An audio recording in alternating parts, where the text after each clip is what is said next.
Republicans or Democrats, but first and foremost as Americans.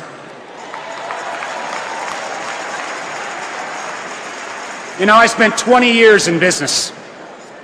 And if you ran a company whose only strategy was to tear down the competition, it wouldn't last very long. So why is this wisdom so hard to find in Washington?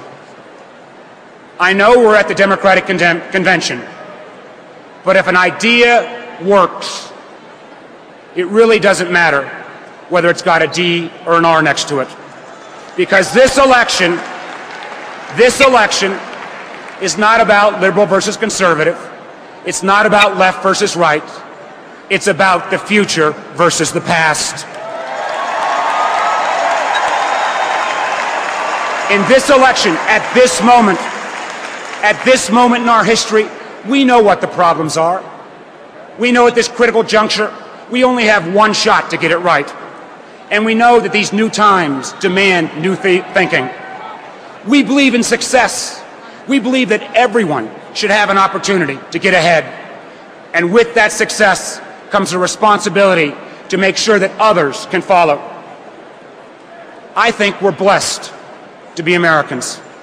But with that blessing comes an obligation to our neighbors and to our common good. So you give every child the tools they need to succeed. That means quality schools, access to health care, safe neighborhoods, not just because it's the right thing to do, of course it is, but because if those kids do better, we all do better. And it doesn't really matter. You can be soft-hearted or hard-headed. Both are going to lead you to the same place. We're all in this together. That's what this party believes.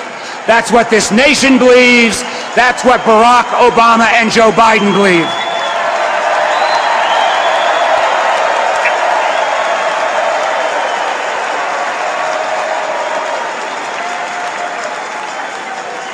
And we can do it.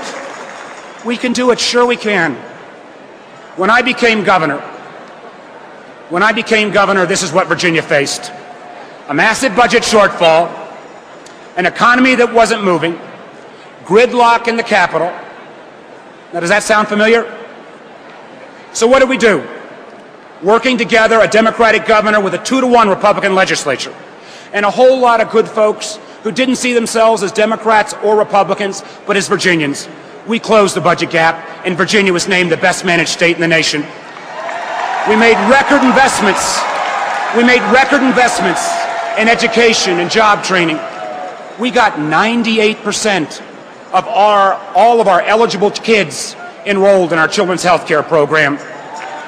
We delivered broadband to the most remote areas of our state. Because in this global economy, if you can send a job to Bangalore, India, you sure as heck can send one to Danville, Virginia, and Flint, Michigan, and Scranton, Pennsylvania, and Peoria, Illinois. Because in the global economy, you shouldn't have to leave your hometown to find a world-class job. Let me tell you about a place called Lebanon. Lebanon, Virginia. Lebanon's in the coal fields of Southwest Virginia. And you know what? That whole town, the population of the whole town could fit right here on the convention floor. Lebanon's like a lot of small towns in America. It's seen the industries that sustained it downsized, outsourced, or shut down. Now, some folks look at towns like Lebanon and say, tough luck, in the global economy, you've lost. But we believe that we couldn't and shouldn't give up on our small towns and expect the rest of our state to prosper. And that's what brought me, towards the end of my term, to the high school gym in Lebanon, to announce that we were going to bring over 300 high-tech jobs that paid twice the county average. One student told a reporter from the Washington Post that before this, he always thought that he'd have to move away to raise his family and find a good job. Now, I just heard from this young man, Michael Kaiser. Today, he's a junior at Virginia Tech.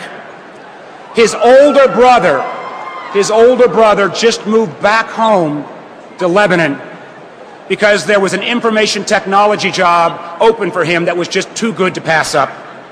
That's a story worth rewriting all across America.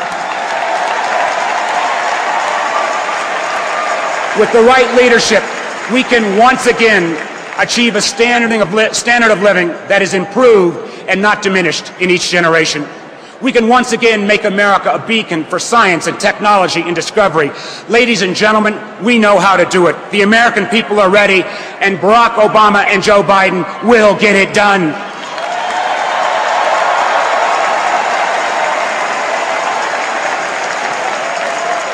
You know, as governor of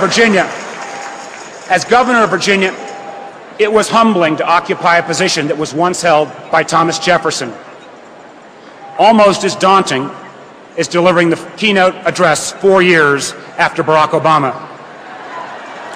or speaking before Hillary Clinton.